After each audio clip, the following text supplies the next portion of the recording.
Buenas, buenas. So glad you're here. Let's practice. January is all about hanumanasana or splits. This week, we're specifically focusing on defining the soul. The only rule that I have in my class is that you only do or don't do the things that work best for you. Y para los que me siguen en español, mi intención es que también podamos practicar juntos. La única regla que tengo en mi clase es que solamente hagan o no hagan lo que su cuerpo, su mente y su alma le pide. Mis clases van a tener subtítulos en inglés y en español, pero cualquier pregunta me dejan saber. And just to recap what we're doing, every single month we have a main asana. And then we're going to break down that asana into soul, mind, body, and money classes. This week we're focusing on defining the soul. The soul is the spiritual essence of a person, which includes one's identity, personality, and memories. An immaterial aspect or essence of a living being that is believed to be able to survive physical death.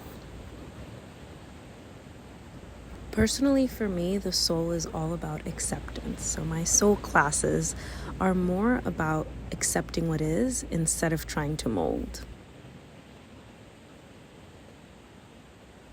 Start to become aware of yourself and place one hand on your belly. Start to breathe into that belly. Once you find that sensation, place the other hand on your heart and start to breathe into that hand as well.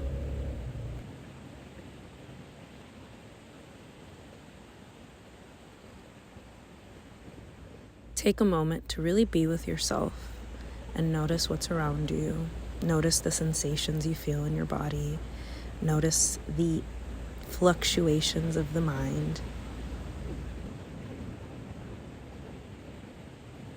Wherever you are, we'll start to come into our first asana. Extend your legs out in front of you, making sure that you're balancing on your sit bones.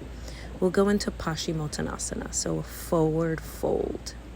We'll be here for some time, so really find a place in this pose where you find the balance between effort and ease. Make sure that your upper back isn't curved, but that you're extended from the sits bones all the way up and then fold forward. It's important for flexibility here because if you do bend at the upper back, you're not getting the full extension and the full stretch in the backside of the body. Fold forward here and start to breathe. Maybe you can find a breathing pattern just as slow and deep as the one where we began class with.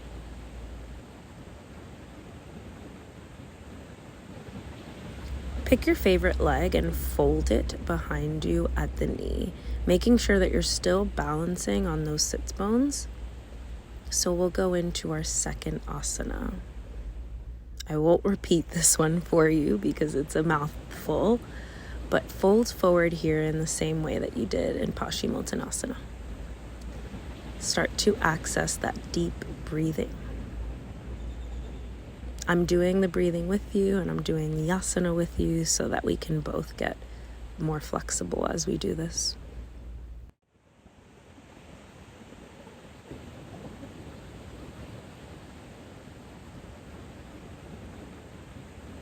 Gently undo that knee and start to bend the other knee as you do the other side. Same principles here, but I want you to make sure that as you're inhaling, you're lengthening and creating space in the asana, and as you're exhaling, you're deepening the flexibility in the asana. Try that out with your breath and notice how you feel.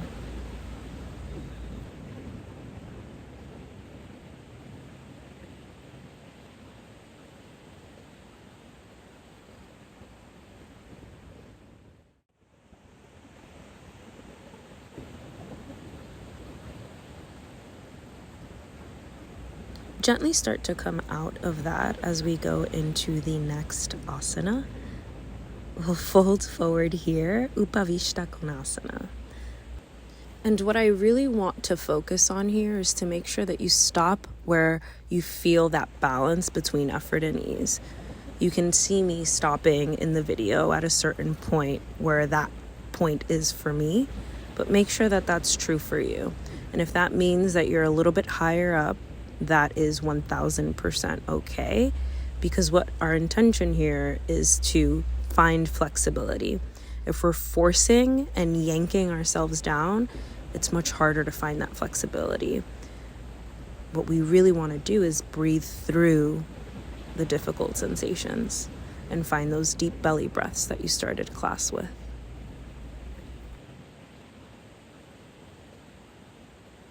Come out of that by lifting your knees with your hands and placing your feet on the ground.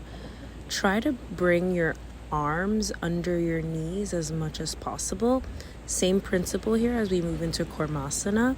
Stop where you feel like you need to stop. Stop where you feel like your breath is changing or going faster or becoming a little bit more difficult. The intention is to find flexibility, not to do what you see on the screen. This is your practice, not mine.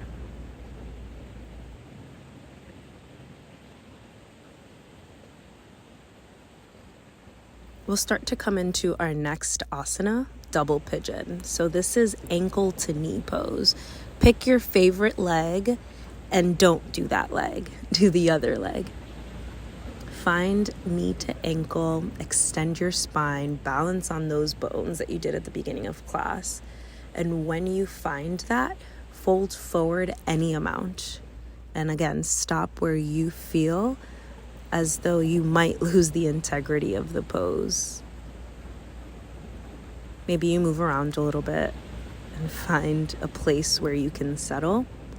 But once you do, really breathe into that sensation. Breathe into where you feel it the most. Deep belly breaths, lower belly, mid belly, chest.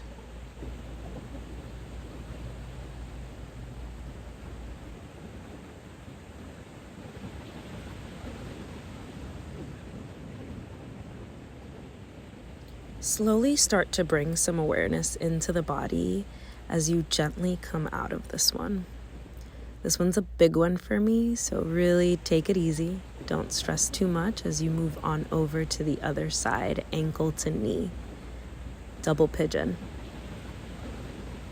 This is my left side, so my least dominant side. I like to notice the difference between each side and how differently I fold and how differently I feel the sensation. So ask yourself those questions. What does your soul feel like right now? What can you accept right now? What can you let go of right now? This one's a difficult one, and later on in the series of us practicing together, we'll talk about how the hips carry emotion. So just think through that and think through the definition of the soul here so that the breath can maybe become a little bit easier.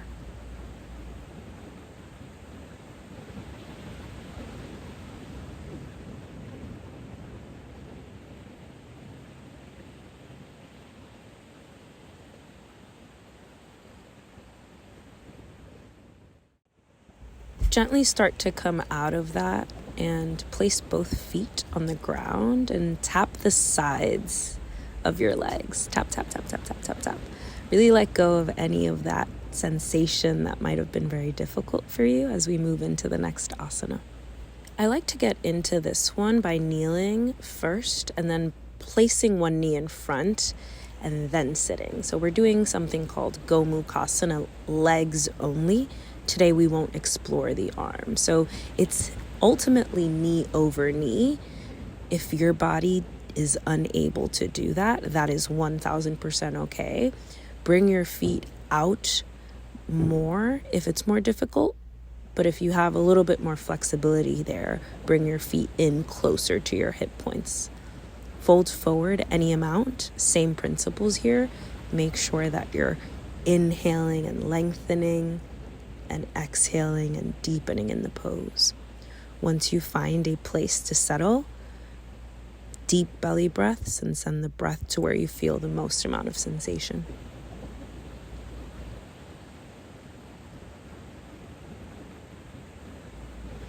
And as always, we'll do the other side. So bring your other knee in front of that knee maybe balance if you want, and then sit down.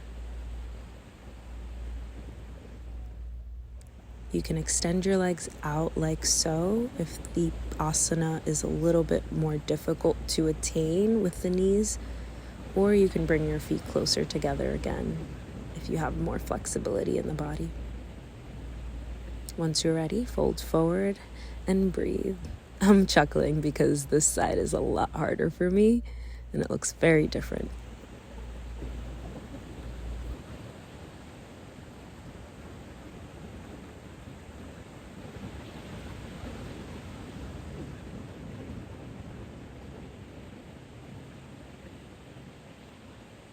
And just to quickly define the soul again here so that we can remember. The soul is the spiritual essence of a person, which includes one's identity, personality, and memories. An immaterial aspect or essence of a living being that is believed to be able to survive physical death. What does that mean to you? And how can you apply that to your own definition of your soul or to the things that make your soul happy?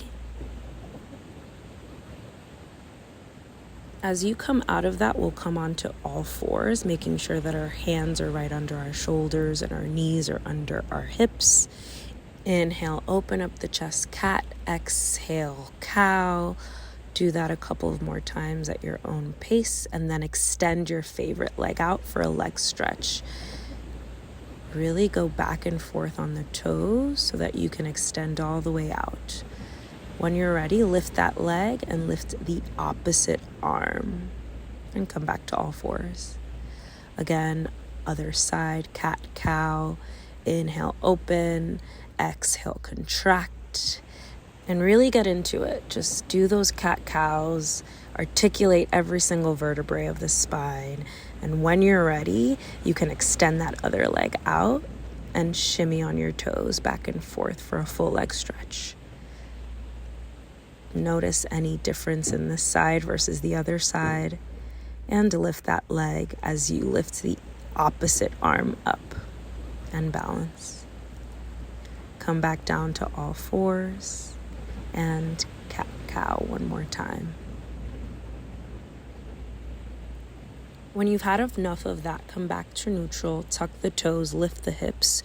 Go through downward facing dog as you bring the right leg forward in between the palms for pyramid pose. This one is really intense on the back of the legs, so really breathe into that. Same principles with the back. Make sure that you're not overly curving the upper back just to get all the way down there. It's better to be up in space than to lose the integrity of the alignment of the pose. Breathe as you come back into downward facing dog. Other side, bring that other leg in between the palms. Pyramid pose as you fold forward. Send the breath to the back of the legs and try to find those deep belly breaths.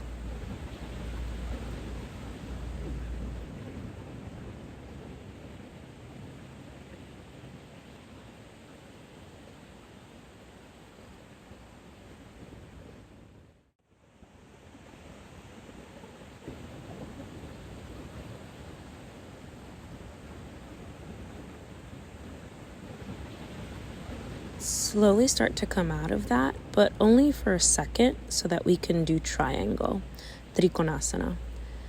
Triangle could be all the way up there or all the way down to the ground. Again, the alignment of the pose is more important here so that we can really get into the flexibility of the hip and the side body and the chest. There are very many ways to do triangle. You could hold the toe, you can bring your hand behind and front, you could have a longer stance. It really depends on the lineage that you practice, so make this your own. The soul class is more about acceptance instead of manipulation. In the mind class that comes up next, I'll define some more things. And if you haven't already done so, go over to the other side, triangle pose, and breathe.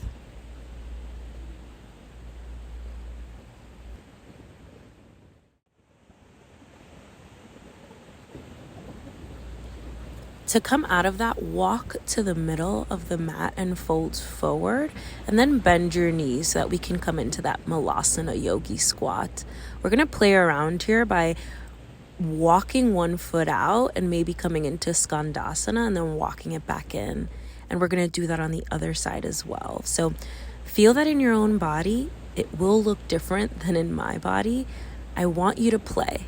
You could be all the way up in space, but really walk the foot in and out so that you can play with the strength and the flexibility of the hip. This one's a big one for me because we're not only stretching here, now we're using the inner thighs and the full leg for that strength component of malasana.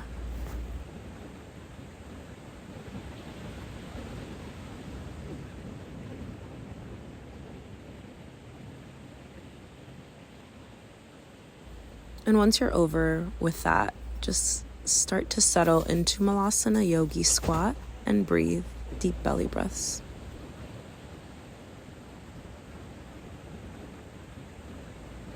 Maybe continue to expand on that definition of the soul, and then gently start to come out of that. Make your way to standing, and if you have a pillow close to you, we're going to actually practice hanumanasana. This is the first attempt that we'll do for today's practice. We also are going to do it again. But what I want to focus on is acceptance. You are going to accept whatever version of this asana comes out in the moment. I'll show you modifications and props in the next class, but for today, just start to open up your legs any amount, even if you have a pillow or not. And what I want to focus on is what we've been focusing on all class. Stop where you feel you need to stop. Accept where you need to stop. If that's all the way up, if that's all the way down, accept wherever it is that you are. And breathe. This is your first split of the day. Be kind to yourself. This is your first split of the month. Be kind to yourself. Place your palms on the ground if they're close to it. If not, really start to lift yourself up, and let's do the other side. Open up the legs and shimmy just like you did in that malasana. Shimmy your legs back and forth, back and forth, back and forth, any amount. And grab the opposite interlace of the hands if you did on the other side. Stop here if that's where you need to stop, and or continue to shimmy your legs, shimmy your legs, shimmy your legs, any amount.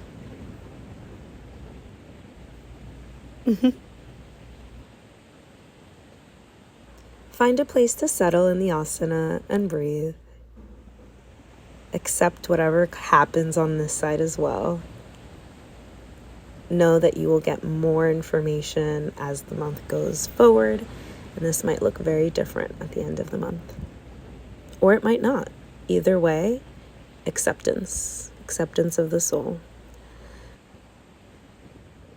Remove the pillows and the props or anything that helped you with that asana so that we can do a couple of more asanas to help us. Next up is pigeon. With this pigeon, I want to make sure that you're not folding forward, but that you're lifting up through the spine and stretching the psoas muscle. Really extend that back leg and bend.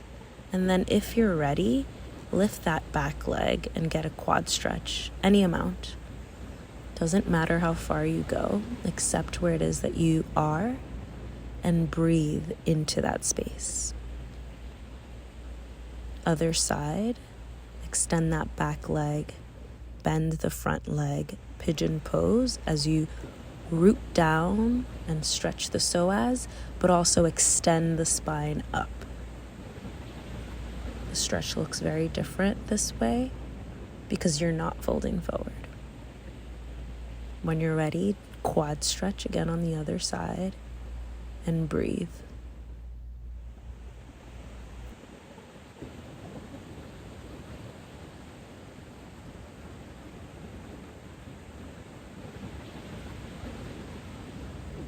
Gently start to undo that asana and start to stand so that we can try hanumanasana one more time. Same principles here. And I'm so sorry about the video moving. The pivo was following a different body, but use your feet to really shimmy on in the front and in the back and land in hanumanasana. Notice what your body feels like. Notice if there's any difference after doing it again, and then try the other side. See where you land, see what your body feels, but then let it go. We're going to accept what just happened and slowly start to unwind from all of that. If you do have pillows, please put them under your knees for hip support.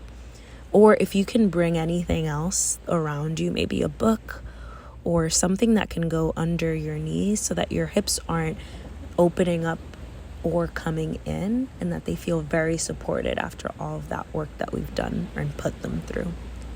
When you're ready, place your hands on your hips for extra support there. Shavasana, surrender. I won't stay here too long, but if you'd like to, please, please, please do a 10-minute, 15-minute, 20-minute surrender. And then start to wiggle the fingers and the toes and gently get up. Thank you so, so much for practicing with me. I'll see you next week, and I'll say goodbye now. Los quiero mucho y nos vemos para la próxima.